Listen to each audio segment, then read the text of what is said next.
जय श्री कृष्ण। कैसे हो आप सब बढ़िया हो गए और आगे भी बढ़िया रहो, ये प्रार्थना मेरी भगवान को। तो आज ये वीडियो नेकी के ऊपर होने वाली है कि कितनी सच्चाई से हम चलते हैं या चल रहे हैं, उसका हमें क्या फल मिल रहा है। कलयुग में हर कोई अनिति ही कर रहा है, चाहे वो घर का हो, फैमिली का हो, या बाहर का हो, या फ्रेंड्स हो। आप अपने आप भी खुद को देखो कि आप कहीं अनिति तो नहीं कर रहे हो किसी से, और अपने आसपास भी आप देखो कि कोई अनिति तो नहीं कर रहा है। कलयुग है तो आसपास का माहौल भी आपको पता चल जाएगा कैसा है आपके। तो जो आपके लायक नहीं है, जो आपके माइंड में सेट नहीं हो रहे, आप उससे दूर हो जाओ। मैं ऐसा नहीं बोल रही हूँ आप किसी के संबंध काट लो। कोई फैमिली में ऐसा होता है हमारे कि वो हमारे माइंड में सेट नहीं होता है, तो उससे कुछ कम करो, बातचीत वगैरह जितना व्यवहार हो सके उतना कम। क्योंकि माइंड में सेट नहीं हो रहा तो आप उससे ज़्यादा करोगे तो लड़ाई झगड़ा ही होगा। लड़ाई झगड़ा होगा तो आप फिर कर्म में बंध जाओगे। क्योंकि अगर आप नीति नियम से चल रहे हो तो सामने वाला नीति नियम से चल रहा है, वो हमें थोड़ी पता है। और अगर आपको पता भी चल गया तो आपको उससे कैसे करना है, कैसे निपटना है, वो भी आप में समझन होनी चाहिए। क्योंकि मेरे पास वही प्रश्न आ रहे हैं कि गुरु माँ, और मेरा खुद का भी ये प्रश्न कई बार पहले आ चुका है कि हमारे आसपास और फैमिली में जो हमारे माइंड सेट नहीं हो रहे हैं, उनसे हम कैसे निपटे। तो मेरा एक ही जवाब है, ज़रूरत से ज़्यादा उनसे बातचीत मत करो, ज़रूरत से ज़्यादा व्यवहार मत करो, जितना ज़रूर है उतना करो। बहुत लिमिटेड मतलब। क्योंकि क्या होगा उसमें कि वो आपके माइंड सेट में नहीं है, उसका नेचर थोड़ा ऐसा है कि आपका माइंड में सेट नहीं हो रहा है, तो फिर आमने सामने लड़ाई झगड़ा होगा, फिर कर्म में बंध जाओगे। आपको कर्म में नहीं बंधना है। मेरे भी फैमिली में ऐसे कई लोग हैं, मैं ऐसे नहीं बोली मेरे भी फैमिली में नहीं है, सबके फैमिली में रहते हैं। फैमिली में तो ज़्यादा रहता है ये सब। बाहर तो चलो कोई फ्रेंड्स हो, कोई पड़ोसी आसपास, आप उसको छोड़ सकते हो। फैमिली को कहाँ हम छोड़ेंगे, कहाँ छोड़ेंगे। अगर छोड़ना भी पड़ा, बहुत हद से ज़्यादा हो गया, तो छोड़ भी सकते हैं। तो भगवान को आप बोल भी सकते हो कि भगवान ये मेरे माइंड सेट मेरे नहीं हो रहा है, मुझे इससे तकलीफ़ आ रही है, तो मैं उसको छोड़ रही हूँ या छोड़ रहा हूँ। उसको सुखी रखो आप, मुझे कर्म बंधन में नहीं बंधना, इसलिए छोड़ रही हूँ या छोड़ रहा हूँ। उसको सद्बुद्धि दो। आपको यही रोज़ प्रार्थना करनी है। होते हैं बहुत सारे फैमिली में कि वो हमारे माइंड सेट में नहीं आ रहे हैं, तो हो सके उतना उससे कम रिश्ता बना के रखो, कम व्यवहार करो। फिर भी अगर हद से ज़्यादा पानी ऊपर जा रहा है, सामने वाला हद से ज़्यादा आपसे व्यवहार ख़राब कर रहा है और आप नेकी से चल रहे हो, तो छोड़ भी सकते हो।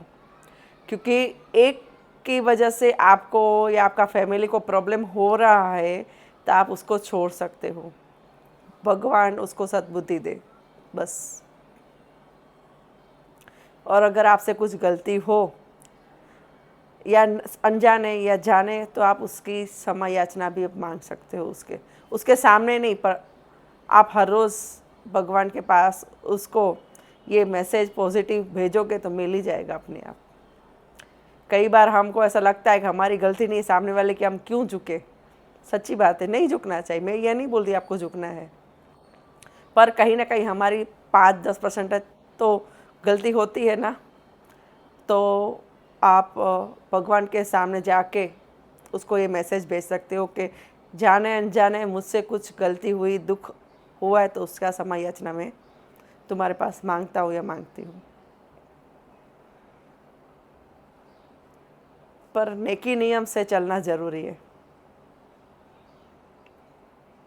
मैं खुद की बात करूँ तो मेरे आसपास भी ऐसे कई सारे लोग हैं, और पहले भी थे, अभी तो बहुत कम है। अब तो भगवान की दया से जो मेरे माइंड में सेट है वही मेरे आसपास है। जो नहीं थे, पहले भी मुझे नहीं लग रहे थे, पर मुझे खुद को ऐसा लग रहा था कि मैं क्या रिश्ता इससे तोड़ूँ ना तोड़ूँ, चाहे वो फ्रेंड्स हो या फैमिली हो। तो मैं भी हर रोज़ भगवान से यही प्रार्थना करती, पर भगवान ने ऐसी ऐसी मतलब रचना की, पूरी पूरी ऐसा मतलब समय पलटा कि अपने आप सब मेरे से दूर हो गए। ये मेरा खुद का अनुभव है, चाहे वो फ्रेंड्स हो या फैमिली हो। खुद अपने आप दूर हो गए। कुछ लड़ाई झगड़ा नहीं, कुछ मन मोटाव नहीं, कुछ भी नहीं, बस कुछ ऐसा अपने आप हो गया। परिस्थितियाँ ऐसी आ गई, सच बोलूँ तो, कि वो अपने रास्ते, हम भी अपने रास्ते। क्योंकि जो हमारे माइंड सेट नहीं हो रहा है, सामने वाला नेकी से नहीं चल रहा है और हम चल रहे हैं, तो फिर वो तो दिक्कत करेगा ही आगे जाके। उससे अच्छा पहले ही हम उससे दूर हो जाए, तो उसको भी दिक्कत नहीं, हमें भी दिक्कत नहीं। क्योंकि वो हमारे आसपास रहेंगे तो वो नेगेटिविटी भी हमारे बॉडी में डालेंगे, माइंड में भी डालेंगे, और पूरा दिन पूरे टाइम वही चलता रहेगा। ये हमारे साथ ऐसा क्यों कर रहा है, ये ऐसा क्यों कर रही है, ऐसा ही चलता रहता है। तो हम फिर कुछ ना कुछ गलत सोच भी लेते हैं उसके लिए, तो कर्म बंधन में हम वापस बंध जाते हैं। तो कर्म बंधन से छुटकारा पाने के लिए आपको, जो आपके आसपास नेगेटिव है, जो आपको माइंडसेट नहीं हो रहे, ऐसे लोग से आप दूरी बनाओ। किस लोगों का अगर ऐसा लग रहा है कि मैं गलत मैसेज दे रही हूँ, गलत मैसेज नहीं दे रही हूँ, मेरा लाइफ का अनुभव आपको बता रही हूँ कि मेरे लाइफ में भी ऐसा हुआ है।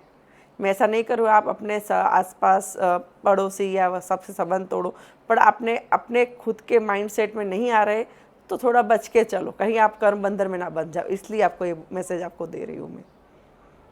इसको आप गलत तरीके से मत लेना। मैं किसी का रिश्ता तोड़ने यहाँ पे नहीं बैठी हूँ।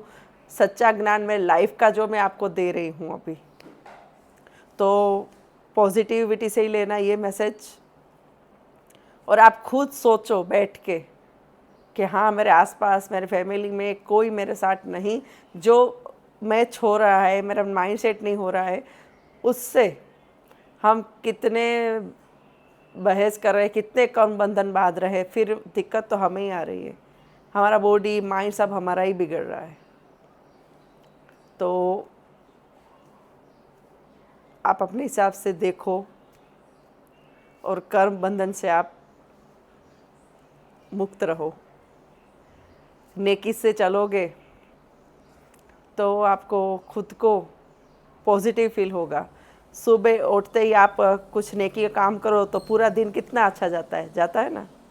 जिन्होंने अभी अपनी लाइफ में नेकी से चलना स्टार्ट किया है या पहले से चल रहे हैं, उनको पता ही होगा।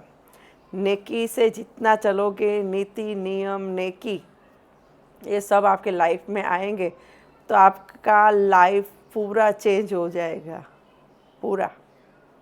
और परिस्थितियाँ भी इतनी अच्छी अच्छी होती जाएगी कि आपको पता ही नहीं चलेगा कि क्या हो रहा है। पर नेकी नहीं छोड़नी है।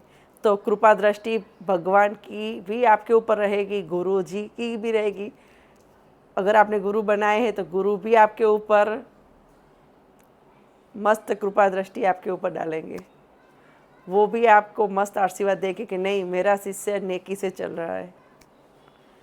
क्योंकि गुरु की कृपा दृष्टि तो हमें चाहिए ही। भगवान की भी चाहिए, किसी को नहीं चाहिए बोलो, सबको चाहिए। तो गुरु की कृपा दृष्टि पाने के लिए और भगवान की कृपा दृष्टि, आपको नेकी नहीं छोड़नी है। किसी के साथ आपको अन्याय नहीं करना है। और गलती से हो जाए, कुछ परिस्थिति ऐसे हो जाए, तो आप उसको माफ़ी मांग सकते हो। अगर सामने न जा पाओ तो कोई बात नहीं, भगवान के सामने जाके भी आप मांग सकते हो। क्योंकि हर बार हम 100% सच होते, ऐसा भी नहीं होता है। चाहे मैं हूँ या आप हो या और कोई हो, गलतियाँ सबसे होती है, गलतियाँ सबसे होती है। पर हो सके उतना खुद को पहले आप इतना मजबूत बनाओ, ऊपर उठाओ कि मैं नेकी से चलूँ, तो मेरे आसपास की परिस्थितियाँ भी इतनी अच्छी होती जाएगी और आप आसपास जितना कचरा होगा अपने आप निकलता जाएगा। परिस्थितियाँ ही भगवान इतने मस्त कर देंगे आपके। तो नेकी से चलो और गुरु जी की और भगवान की कृपा दृष्टि पाओ और अपनी लाइफ चेंज करो। और आप लोगों ने अभी तक हमारे चैनल को सब्सक्राइब नहीं किया है तो सब्सक्राइब करो, लाइक करो एंड कमेंट भी करो। और ये वीडियो आप अपने फ्रेंड्स ग्रुप में शेयर कर सकते हो। अगर आपको अच्छा लगा तो आप डेफिनेटली मुझे मैसेज कर सकते हो। किसी का कुछ प्रॉब्लम हो तो उसका भी मैं आंसर देती हूँ, तो आप मुझे पूछ सकते हो कुछ प्रॉब्लम हो तो। जितना मुझसे अच्छे से बन पाएगा उतना आपको मैं ज्ञान दूंगी। हर हर महादेव, हर हर महादेव।